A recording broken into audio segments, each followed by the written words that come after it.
નમસ્કાર મિત્રો, સ્વાગત છે તમારું અમારી યુટ્યુબ ચેનલમાં। આજના સમાચાર વિશે વાત કરતા પહેલાં જો તમે અમારી ચેનલમાં નવા છો તો નીચે લાલ કલરનો સબસ્ક્રાઇબ બટન આપેલો છે તેને દબાવીને બાજુમાં રહેલા ઘંટડી બટનને પણ દબાવી દેજો, જેથી મારા આવનારા તમામ વિડીયોની માહિતી તમને મળતી રહે। સોના ચાંદીના ભાવમાં મોટો કડાકો।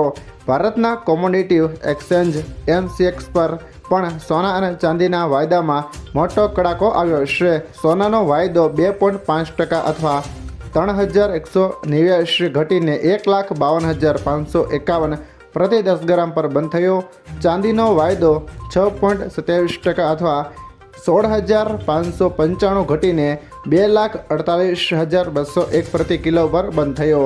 અમદાવાદ, સુરત, રાજકોટ અને વડોદરા જેવા શહેરોમાં 24 કેરેટ સોનાનો ભાવ પ્રતિ 10 ગ્રામનો 1,55,770 રૂપિયા છે, જ્યારે ચાંદીનો ભાવ પ્રતિ કિલોગ્રામ 2,74,900 રહ્યો હતો।